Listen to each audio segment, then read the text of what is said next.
各位歡迎嚟到集英會社，我係艾力文。琴日美國總統 Donald Trump 就公然威脅伊朗，就話如果伊朗唔喺美國東岸時間夜晚8點之前同意停火嘅條件呢，佢就會摧毀呢個波斯文明咁話。嗱，佢原文係咁講嘅喎：A whole civilization will die tonight, never to be brought back again. I don't want that to happen, but it probably will。即係話今晚會有一整個文明就會滅亡，仲話永不復生。我唔想呢件事發生㗎，但呢件事係好可能會發生。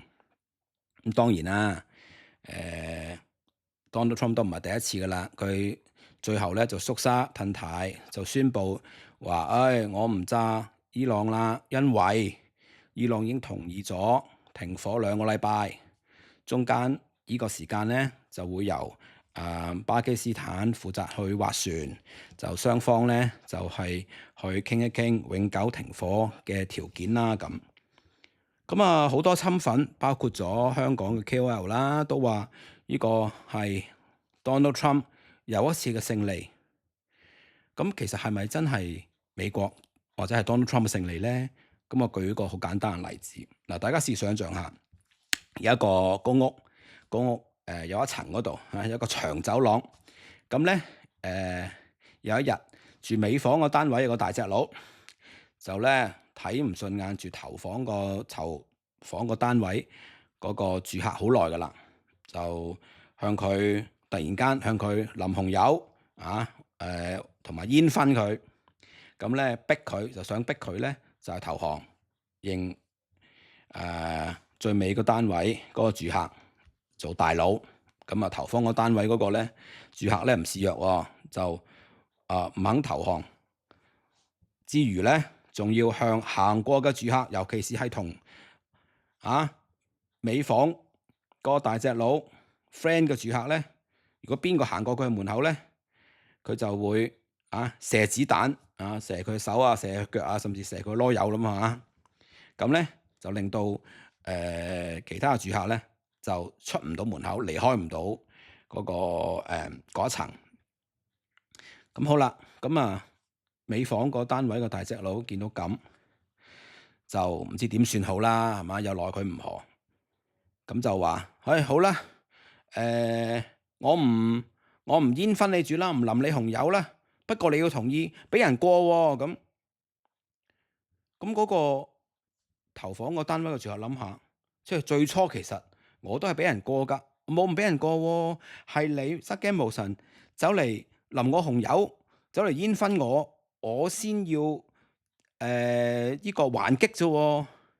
咁好啦，而家你唔再攻擊我啦，唔再搞我啦，咁我梗係唔會再騷擾其他住客啦，我又唔係傻嘅，係咪先？我唔係真係癲㗎嘛。咁嘅情況，大家會唔會覺得美房嗰個大隻佬住客係贏咗咧？佢贏咗啲乜嘢咧？係還原基本步啫喎，冇嘢贏到嘅喎，反而係投放單位嘅住客，佢冇損失喎，佢又係好似以前咁喎，係嘛？但當然啦，呢個例子就唔係100%準確啦。伊朗咧經歷過呢個幾月，俾美國同埋以色列咁樣去攻擊法咧，當然係元氣嘅大傷噶啦。佢嗰個恐怖邪惡嘅神權政府係咪可以繼續支撐落去咧？就算支撐到落去，係1年之後、2年之後，會唔會都係倒台咧？咁呢個真係話唔埋因為事實上佢個打擊都係好大，同埋佢嗰個政府咧。就大量嘅高層咧，包括當然啦，佢嗰個嘅最高領袖咧，都係俾人擊殺咗啦。咁佢可以捱得幾耐咧？就大家都覺得佢即係可以支撐落去嘅機會咧，不太大。但係美國嘅代價係點樣咧？嗱，美國今年咧就立國係250年，英國國王查理斯3世咧就將會喺2-3個禮拜之後咧，訪問美國，係同美國咧係一齊慶祝呢個250週年嘅立國嘅慶典。美國立國以嚟，尤其是喺第一次世界大戰之後，同埋第二次世界大戰之後咧，都係全世界至少係西方世界自由嘅陣營啦，就都係視美國為世界嘅警察、文明嘅大國。美國係會維持世界嘅和平，邊度世界有邊個國家係去蝦蝦霸霸，佢就會出手去維持正義嘅。咁但係今次特朗普竟然聲稱，公然咁樣聲稱話會將第二個國家嘅文明，大家記住，伊朗、波斯嘅文明係幾千年嘅文明啊！佢竟然聲稱話會一夜去毀滅咗波斯嘅文明，呢個我都諗唔到，即係自從希特拉之後咧，有邊個國家嘅領袖、大國嘅領袖咧，係會公然講啲咁嘅嘢？就算係普京，佢都唔會講啲咁嘅嘢。今次特朗普 Donald Trump 佢咁樣去公然去威脅，話將第二個國家嘅文明摧毀咧，其實係對美國呢個國家嘅聲譽咧，係一個好大好大嘅打擊。當然咧，佢最終係冇咁做到啦。但係你作為一個美國嘅總統，你可以公然咁樣去講啲咁嘅嘢咧，其實係一定會有後果嘅。呢個世界包括咗歐洲啦，包括咗就算伊朗人民咧，以後係唔會再信任你美國，當然亦都唔會信任 Donald Trump 啦。當然啦，Donald Trump 都係得返3年到嘅任期啦，之後一定會落台嘅啦，因為佢最後一任啦。但係其他西方嘅國家嘅領袖就會諗啦，今日你 Donald Trump 落台啫，難保下一任嘅美國總統或者之後嘅美國總統會唔會又出現咗 Donald Trump 呢啲咁嘅狂人呢？難保嘅喎，因為你美國嘅民意而家竟然會第二次去選出一個咁嘅 Donald Trump 呢個咁嘅咁恐怖嘅領袖，大家對美國嘅信心咧一定係大打折扣。咁啊，仲有啲分析就係話，喂，即係當時啊，點解Donald Trump 會攻打呢個伊朗？就係話，喂，冇理由啊，等伊朗嗰個嘅核威脅真係嗰個核彈炸到嚟我門口，我先出手㗎，我梗係要晨早就去出手去搞掂佢先啦。如果呢個邏輯係成立咧，嗱，我又舉個例啦，就好似有個國家嘅政府就同你講啦，嗱，以後咧我哋係唔可以等嗰啲罪犯咧去殺人放火咧先拉佢坐監嘅，唔得嘅，一定要咧將呢啲咁嘅罪犯咧消滅於呢個萌芽狀態。我哋睇下咧邊個細路仔10歲8歲開始就唔交功課啊、抄功課啊、考試又作弊啊、出貓啊，跟住咧10幾歲就去超級市場偷嘢啊，跟住就去偷車啊、偷電話啊咁，我咧就要去判重刑、終身監禁。咁等佢咧，因為呢啲細路大個咗之後咧，就一定會殺人放火噶啦你都唔想世界又多個葉繼歡啦，多個林過雲啦，咁我梗係一早我就要將啲細路仔10幾歲我唔好理你去偷嘢好，係咪啊？定係去學校嗰度出貓好，我都咧要判以重刑長期監禁。咁等你以後咧大個咗咧，唔可以咧去殺人放火啦。咁係咪要咁咧？如果大家又想唔想活喺呢個咁嘅國家咁嘅社會咧？咁同樣個道理，我上一集都有講到啦，就係話，就算係美國自己嘅情報部門都出嚟否認，就係話伊朗係有對美國即時嘅核威脅嘅。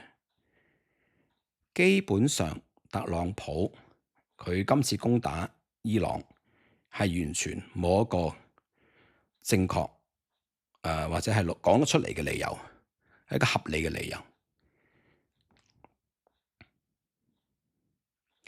亦都有啲人話：喂，包括 Donald Trump 自己啦，同埋佢啲親粉啦，就係話係啊，得美國總統係得我有咁嘅吉士去對付伊朗。你睇下之前嗰幾個美國總統，嗱，由79年之後啦，邊幾個美國總統啊？列根啦、老布殊啦、克林頓啦，係咪？細布殊啦、奧巴馬，跟住拜登，冇一個係男人嚟嘅，得我 Donald Trump。大家又諗下喎，美國嘅國力或者佢嘅軍力，戰後基本上冇人可以匹敵㗎啦。如果美國總統下令話要攻打伊朗嘅，喺戰爭實力嚟講，一定會贏伊朗嘅喎，係咪？咁點解之前美國嗰啲總統就唔做咧？係咪真係咁無能咧？係咪真係咁驚咧？你特朗普佢決定攻打伊朗，係咪又真係大家講到好多人講到佢咁勇敢咧？嗱，用嘅錢打仗嘅錢又唔係你自己 Donald Trump 出，當然死嘅人命亦都唔係你 Donald Trump 或者你個屋企人，係咪？咁係咪真係勇敢咧？定係魯莽咧？定係愚蠢咧？大家今次睇到啦，尤其是經過美國越戰嘅教訓、伊拉克戰爭嘅教訓，你今次你 Donald Trump 仲去冇計劃、冇 Plan B 嘅情況之下咁樣去攻打伊朗，之前消息都有傳出啦，就係美國嘅軍方都有警告特朗普啦，如果你咁樣攻打伊朗，伊朗第一件事做嘅就係會封鎖呢個霍爾木茲海峽。特朗普就唔信，就話唔會嘅，冧硬噶啦。我同以色列一攻打將呢個哈梅內伊個首級攞之後咧，佢個政權就會冧噶啦，冇時間俾佢去封鎖呢個霍爾木茲海峽咧，就會有 regime change 政權改變噶啦。結果係點？大家睇到啦。咁所以今次嚟講，Donald Trump 冇喺呢場戰爭攞到為美國攞到任何嘅好處之餘，仲係對美國嘅聲譽作為一個文明大國聲譽咧，係作咗一個不可挽回嘅損害。咁而家仲有2個禮拜嘅時間啦，咁睇下美國同埋伊朗會傾成點啦嚇。咁但係就算傾成點樣都好咧，大家會睇到就係美國喺呢場戰爭嗰度根本係攞唔到任何嘅嘢。佢想解除伊朗對美國或者西方世界嘅威脅，我睇唔到而家呢個結果係可以做到。就算有一日伊朗神權政府倒台之後，換嚟嘅政權係會點樣呢？就算之後係一個譬如親西方、親美國嘅政權上台，係咪就代表伊朗神權政府入邊嘅一啲嘅分子，佢真係會完全被你美國消滅呢？會唔會喺10年8年之後就會死灰復燃呢？繼續為世界帶來不穩呢？對中東地區帶來不穩呢？呢個機會係存在，亦都係十分之大嘅。